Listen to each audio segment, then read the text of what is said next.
Hello, and welcome to today's algebra lesson. We're going to talk about solving a system of equations using the elimination method. Sometimes this is called the addition method or the linear combination method.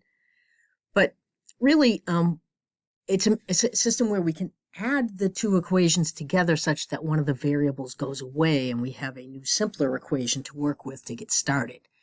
Now, the system I have in front of you could also easily be done by substitution. You could isolate the y in the top equation pretty easily and then replace the y in the bottom of the equation with it. But this can also be done by elimination. So by elimination, what I notice is that if I add positive y and negative y, I will get no y's left. So really, what I'm going to do is I'm going to add the two equations together. And you say, well, how can you do that? Well, I'm going to add 3x minus y to this side of this equation. And I also won't need to add 3x minus y to this side of this equation to keep them the same. But what the second equation tells me is that's 3x minus y is the same as adding 12. So on the side of the equation with the number, I'm just going to add the number. So if this and this are equal, if I add the left side of this equation to the left side of that equation and the right side of this equation to the right side of that equation, I've kept my balance. So I haven't changed the value of anything. So often we write a line below this when we do this to indicate we're going to add. So when I'm going to add, I'm adding all of this. I have to remember to add on both sides. A lot of times people forget to do the other side. 2x plus 3x is 5x. Positive y minus y is no y. I get a 0 there. I can put a 0 there if I want, but the point is that there's going to be no y's left in my resulting equation. 8 plus 12 is 20.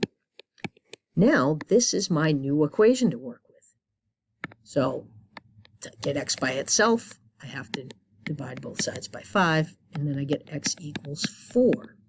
Well, that's good, but I'm not done. When I solve a system of equations, I now know x is 4, but I need to know what y is. I can use the fact that I know x is 4 in either equation, and I'll start by doing it in the top one. So 2x plus y equals 8, and I had that x is 4, so I'm going to put the 4 right there.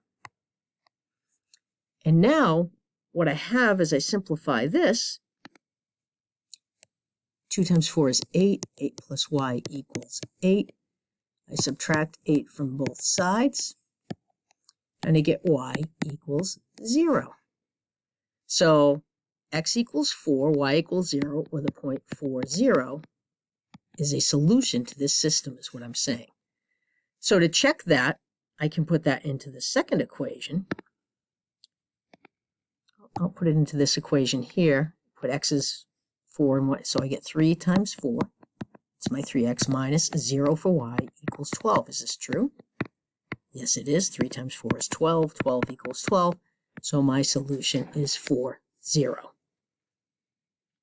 All right. Hopefully this example was helpful. And let's try one more. I'll do another one in another video.